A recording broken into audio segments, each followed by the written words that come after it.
ಮೊದಲಿಗೆ ಅಜಿತ್, ಹಲೋ ಸದಾನಂದ್, ನಾಳೆ ಬೆಳಗ್ಗೆನೇ ದೇವಯಾನಿ ಅವರನ್ನು ಸಾಂತ್ವನ ಕೇಂದ್ರದಿಂದ ಸ್ಟೇಷನ್ಗೆ ಕರ್ಕೊಂಡು ಬರಬೇಕು. ಹಾಗೆ ಆಕೆ ಕೇಸ್ ಫೈಲ್ನ ರೆಡಿ ಮಾಡಿ ನಾಳೆನೇ ಅವರನ್ನು ಕೋರ್ಟ್ಗೆ ಪ್ರೊಡ್ಯೂಸ್ ಮಾಡಬೇಕು. ನನಗೆ ಗೊತ್ತಿರೋ ಪ್ರಕಾರ ದೇವಯಾನಿ ಅವರನ್ನು ನಾಳೆನೇ ಜುಡಿಷಿಯಲ್ ಕಸ್ಟಡಿಗೆ ಕೊಡ್ತಾರೆ.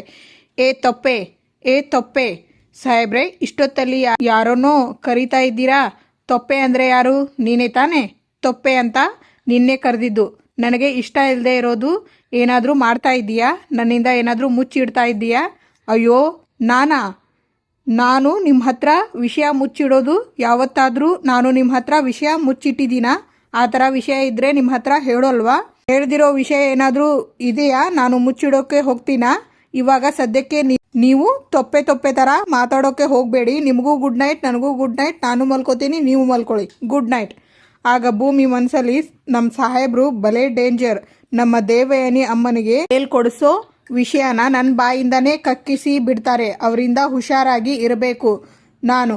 ಆಗ ಸದಾನಂದ್, ನಿಮ್ಮನ್ನ ಕೋರ್ಟಿಗೆ ಪ್ರೊಡ್ಯೂಸ್ ಮಾಡ್ತೀವಿ. ಆಗ ಅಜಿತ್, ಆರೋಪಿನ ಕೋರ್ಟಿಗೆ ಕರ್ಕೊಂಡು ಹೋಗಬೇಕಾದ್ರೆ ಅವರ ಕೈಗೆ ಕೋಳ ಹಾಕಿ ಕರ್ಕೊಂಡು ಹೋಗಬೇಕು ಅನ್ನೋದು ಕೋರ್ಟ್ ಪ್ರೋಟೋಕಾಲ್. ಅದು ಯಾರೇ ಆದ್ರೂ ಫಾಲೋ ಮಾಡಲೇಬೇಕು. ಕರ್ಕೊಂಡು ಬನ್ನಿ. ಆಗ ನಚ್ಚಿ, ದೇವಯಾನಿ ಅತ್ತೆನ ಬಿಡಿಸ್ಕೊಂಡು ಹೋಗೋದಕ್ಕೆ ಬಂದಿದ್ದೀವಿ. ಅವರು ಸಿಗಾಕೊಂಡಿರೋದು ಪೆಟ್ಟಿ ಕೇಸಲ್ಲ, ಕಾಂಪ್ರಮೈಸ್ ಆಗಿ ಎಷ್ಟೋ ಒಂದಿಷ್ಟು ಫೈನ್ ಕಟ್ಬಿಟ್ಟು ಬಿಡಿಸ್ಕೊಂಡು ಹೋಗೋದಕ್ಕೆ. Attempt to murder. ಆಗ ಶ್ರವಣ್, ಅದಕ್ಕೆ ಬೇಲ್ ತಂದಿದ್ದೀವಿ. ಬೇಲಾ? ಯಾರು ಕೊಡ್ತಿರೋದು?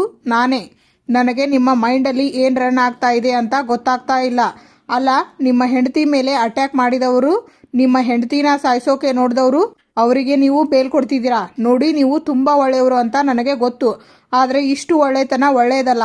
ಅಲ್ಲ, ನಿಮ್ಮ ಹೆಂಡತಿ ಮೇಲೆ ಅಟ್ಯಾಕ್ ಮಾಡಿಸೋರ ಪರ ನಿಂತು ಅವರಿಗೆ ಬೇಲ್ ಕೊಡಿಸ್ತಾ ಇದ್ದೀರಾ ಅಂದರೆ ನನಗೆ ನಿಜಕ್ಕೂ ನಂಬೋಕೆ ಆಗ್ತಾ ಇಲ್ಲ. ಇದು ನೀವೇ ನಿಮ್ಮ ಹೆಂಡತಿಗೆ ಮಾಡ್ತಾ ಇರೋಂಥ ದ್ರೋಹ ಆಗಲ್ವಾ? ಆಗ ಶ್ರವಣ್, ಇನ್ಸ್ಪೆಕ್ಟರ್ ಅಜಿತ್, ಘನ ನ್ಯಾಯಾಲಯ ನನ್ನ ಕಕ್ಷಿದಾರರಿಗೆ ಬೇಲ್ ಕೊಟ್ಟಿದೆ. ಅವರನ್ನ ಗೌರವಾನ್ವಿತವಾಗಿ ಕಳಿಸಿಕೊಡೋದಷ್ಟೇ ನಿಮ್ಮ ಕರ್ತವ್ಯ. ಆ್ಯಂಡ್ ನಾನು ಇಲ್ಲಿಗೆ ಬಂದಿರೋದು ನಿಮ್ಮ ಭಾಷಣ ಕೇಳೋದಕ್ಕೆ ಅಲ್ಲ. Okay fine. ಕೆಲವು ಪ್ರೊಸೀಜರ್ಗಳು ಇವೆ, ಅದನ್ನೆಲ್ಲ ಮುಗಿಸ್ಬಿಟ್ಟು ನಾನು ಅವರನ್ನು ಕಳಿಸೋದಕ್ಕೆ ಆಗೋದು. ಒಳಗಡೆ ಬನ್ನಿ, ಕರ್ಕೊಂಡು ಬನ್ನಿರಿ.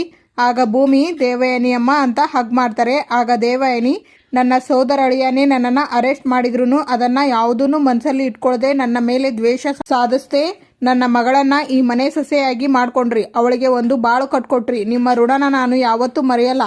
ರಮಣ್ ತೀರ್ಕೊಂಡಾಗ ನಾನು ನನ್ನ ತವ್ರ ಮನೆಗೆ ಹೋಗದೆ ನೀವು ಇದ್ದೀರಾ ಅನ್ನೋ ಧೈರ್ಯದ ಮೇಲೆ ಇಲ್ಲಿ ಉಳ್ಕೊಂಡಿದ್ದು ಸಾರ್ಥಕ ಆಯಿತು ಅತ್ತೆ. Thank you so much. Ramanna, thanks. ಈ ಕೊಲೆ ಆರೋಪಿ ಮಗಳನ್ನ ನಿಮ್ಮ ಸೊಸೆ ಮಾಡಿಕೊಂಡು ನನ್ನನ್ನು ನಿಮ್ಮ ಬೀಗತಿಯಾಗಿ ಮಾಡ್ಕೊಂಡಿದ್ದಕ್ಕೆ ಥ್ಯಾಂಕ್ ಯು ಸೋ ಮಚ್ ಬಾವ. ಆಗ ಶ್ರವಣ್, ನಾಟಕ ಸಾಕು. ನನ್ನ ತಮ್ಮ ರಮಣ ಮೆಡಿಕಲ್ ಮಾಫಿಯಾ ಕೇಸಲ್ಲಿ ಸಿಕ್ಕಾಕೊಂಡು ತನ್ನ ಪ್ರಾಣನೇ ಕಳ್ಕೊಂಡ. ಆಗ ಜನ ಎಲ್ಲ ನಮ್ಮ ಕುಟುಂಬದ ಬಗ್ಗೆ ತುಂಬ ಕೀಳಾಗಿ ನೋಡೋದಕ್ಕೆ ಶುರು ಮಾಡಿದ್ರು. ಆದರೆ ನೀನು ಮತ್ತೆ ಅದು ಮರುಕಳಿಸೋ ಹಾಗೆ ಮಾಡಿಬಿಟ್ಟೆ. ಕೊಲೆಗಾತಿ ಕುಟುಂಬದವರು ಅಂತ ಜನ ಮತ್ತೆ ಮುದ್ರೆ ಒತ್ತಬಾರ್ದು ನೋಡು. ಆ ಒಂದೇ ಒಂದು ಕಾರಣಕ್ಕೆ ನಿನಗೆ ಬೇಲ್ ಕೊಟ್ಟು ಬಿಡಿಸಿದ್ದೀನಿ ಅಷ್ಟೇ ದೇವಯಾನಿ. ನಿನ್ನ ಮೇಲೆ ಇರೋ ಕರುಣೆಯಿಂದ ಅಲ್ಲ, ನೀನು ನನಗೆ ಮಾಡಿರೋ ಅನ್ಯಾಯಕ್ಕೆ ಆ ದೇವರು ನಿನಗೆ ಸರಿಯಾದ ಶಿಕ್ಷೆ ಕೊಡದೆ ಅಂತೂ ಸುಮ್ಮನೆ ಇರೋದಿಲ್ಲ. ಹಾಗೆ ಇನ್ನೊಂದು ವಿಷಯ, ಇವತ್ತೇ ಕೊನೆ. ಇನ್ಯಾವತ್ತೂ ನನ್ನ ಶಾರದಾ ಹತ್ರಕ್ಕೂ ಸುಳಿಬಾರ್ದು ನೀನು. ಇದು ರಿಕ್ವೆಸ್ಟ್ ಅಲ್ಲ, ಆಜ್ಞೆ. ಭೂಮಿ, ಎಲ್ಲರೂ ನನ್ನನ್ನು ದೂರ ಇಡೋ ಥರ ಕಾಣ್ತಾ ಇದ್ದಾರೆ. ನೀನು ಹಾಗೆ ಮಾಡಬೇಡ ಪ್ಲೀಸ್.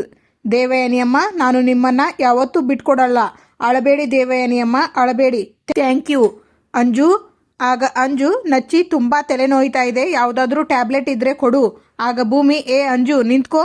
ದೇವಯಾನಿಯಮ್ಮ, ನಾನು ಏನು ತಪ್ಪು ಮಾಡಿದೆ? ನನ್ನ ಮಗಳು ನನ್ನ ಹತ್ರ ಮಾತಾಡ್ತಿಲ್ವಲ್ಲ? ಭೂಮಿ. ಆಗ ದೇವಯಾನಿ ರೂಮಿಗೆ ಬರ್ತಾರೆ. ಅಂಜು, ನನಗೆ ಎಷ್ಟು ಸಂತೋಷ ಆಗ್ತಾ ಇದೆ ಗೊತ್ತಾ? Happy married life. ನೀನು ಯಾಕೆ ಬಂದೆ ಇಲ್ಲಿಗೆ? ಬೇಬಿ, ನಾನು ಏನು ತಪ್ಪು ಮಾಡಿಲ್ವೇ? ನೀನು ಏನು ತಪ್ಪು ಮಾಡಿಲ್ವಾ? ಇಲ್ಲ, ನನ್ನನ್ನು ನಂಬು. ನಾನು ಏನು ತಪ್ಪು ಮಾಡಿಲ್ಲ. ನಿಜವಾಗ್ಲೂ ನೀನು ಏನು ತಪ್ಪು ಮಾಡಿಲ್ಲ. ಅಯ್ಯೋ ಇಲ್ಲ ಇಲ್ಲ ಇಲ್ಲ, ನನಗೆ ಗೊತ್ತು ನಮ್ಮಮ್ಮ ಯಾವ ತಪ್ಪು ಮಾಡಲ್ಲ ಅಂತ. ಇನ್ ಕೇಸ್ ಯಾವುದಾದ್ರೂ ತಪ್ಪು ಮಾಡಿದರೆ ಯಾವ ಸಾಕ್ಷಿನೂ ಉಳಿಸಲ್ಲ. ಇಬ್ಬರು ನಗ್ತಾರೆ, ಫ್ಲ್ಯಾಶ್ ಬ್ಯಾಕ್ ನೆನಪು ಮಾಡ್ಕೊಳ್ತಾರೆ. ಮಾಮ್, ಯಾರು ಈ ಲೇಡಿ ಡ್ಯಾಡ್ ಜೊತೆಗೆ ಇಷ್ಟೊಂದು ಕ್ಲೋಸ್ ಆಗಿ ನಿಂತ್ಕೊಂಡಿದ್ದಾರೆ? ಡ್ಯಾಡಿಗೆ ಇವರಿಗೆ ಏನಾದರೂ ಅಫೇರ್ ಇತ್ತಾ? ಅಫೇರಾ? ಮನ್ನು, ನಿಮ್ಮಪ್ಪ ನನ್ನನ್ನು ಬಿಟ್ಟು ಯಾವ ಹೆಣ್ಣನ್ನು ಕಣ್ಣೆತ್ತು ನೋಡ್ತಾ ಇರಲಿಲ್ಲ. ಅವಳ ಹೆಸರು ರೋಸಿ ಅಂತ. ರಮಣ್ ಓದ್ತಾ ಇದ್ದ ಕಾಲೇಜಲ್ಲೇ ಓದ್ತಾ ಇದ್ಲು. ನಿಮ್ಮ ಅಪ್ಪನ್ನ ಪ್ರೀತಿಸ್ತಾ ಇದ್ಲಂತೆ. One side love. ಆದರೆ ಪಾಪ ರಮಣ್ಗೆ ಆ ವಿಷಯ ಗೊತ್ತೇ ಇರಲಿಲ್ಲ. ಕಾಲೇಜ್ ಮುಗಿದ ಮೇಲೆ ರಮಣ್ ಸ್ವಂತವಾಗಿ ಬಿಸ್ನೆಸ್ ಅಂತ ಸ್ಟಾರ್ಟ್ ಮಾಡಿದ ಮೇಲೆ ರಮಣ್ ಹತ್ರ ಪರ್ಸನಲ್ ಸೆಕ್ರೆಟರಿ ಆಗಿ ಸೇರ್ಕೊಂಡವಳು ಇವಳು. ಆಮೇಲೆ ನಿಧಾನಕ್ಕೆ ನಮ್ಮ ವ್ಯವಹಾರಗಳನ್ನೆಲ್ಲ ತಿಳ್ಕೊಳ್ತಾ ಬಂದ್ಲು. ಮುಂದೊಂದಿನ ರಮಣ್ ತೀರ್ಕೊಂಡಾಗ ಅದಕ್ಕೆ ಕಾರಣ ಶ್ರವಣ್ ಅಂತ ನಾನು ಹೇಳಿದೆ. ಆದರೆ ಅವಳು ರಮಣ್ ಸಾವಿಗೆ ಕಾರಣ ನೀನು, ಅದಕ್ಕೆ ಬೇಕಾಗಿರೋ ಎವಿಡೆನ್ಸ್ ಎಲ್ಲ ನನ್ನ ಹತ್ರ ಇದೆ, ಅದನ್ನು ನಾನು ಶ್ರವಣ್ಗೆ ಕೊಡ್ತೀನಿ ಅಂತ ನನಗೆ ಹೇಳ್ತಾಳೆ. ಅದಕ್ಕೆ ಶ್ರವಣ್ಗೆ ಯಾಕೆ ಹೇಳ್ತೀಯ, ನೇರವಾಗಿ ದೇವ್ರಿಗೆ ಹೇಳಿಬಿಡು ಅಂತ ದೇವ್ರ ಹತ್ರನೇ ಕಳಿಸ್ಬಿಟ್ಟೆ. ಅವಳೇ ಇಲ್ಲ ಅಂದಮೇಲೆ ಅವಳ ಜೊತೆ ಇರೋ ಡ್ಯಾಡ್ ಫೋಟೋ ಯಾಕೆ? ಇದು ಬರೀ ಫೋಟೋ ಅಲ್ಲ ಅಂಜು, ನನ್ನ ಆಂಟಿಸಿಪೇಟರಿ ಬೇಲ್. ಶಾರದಾ ಮೇಲೆ ಅಟ್ಯಾಕ್ ಮಾಡಿಸಿದ್ದು ನಾನೇ ಅನ್ನೋದು ಅಜಿತ್ಗೆ ಚೆನ್ನಾಗಿ ಗೊತ್ತಿದೆ. ಮಾಮ್, ನೀನು ಇನ್ನೊಂದು ವಾಚ್ ತೋರಿಸಿ ಯಾಮಾರಿಸಿಬಿಟ್ಟಿಯಲ್ಲ, ಅವನು ನಂಬಲಿಲ್ವಲ್ಲ. ಇವತ್ತಲ್ಲ ನಾಳೆ ಅವನು ನನ್ನವರೆಗೂ ಬಂದೇ ಬರ್ತಾನೆ. ಶಾರದನ ಅಟೆಂಪ್ಟ್ ಟು ಮರ್ಡರ್ ಕೇಸಲ್ಲಿ ನನ್ನ ಅರೆಸ್ಟ್ ಮಾಡೇ ಮಾಡ್ತಾನೆ. ಆಗ ಈ ಫೋಟೋ ನನ್ನನ್ನು ಮನೆಯವರಿಂದ ಕಾನೂನಿಂದ ಕಾಪಾಡುತ್ತೆ. ಇನ್ ಕೇಸ್ ನಿನ್ನ ಮದುವೆ ಆಗೋಕ್ಕೂ ಮುಂಚೆನೇ ನಾನು ಅರೆಸ್ಟ್ ಆದೆ ಅಂತ ಇಟ್ಕೋ, ಈ ಫೋಟೋ ಮನೆಯವರ ಕಣ್ಣಿಗೆ ಕಾಣಿಸುವ ಹಾಗೆ ನೀನು ಮಾಡಬೇಕು.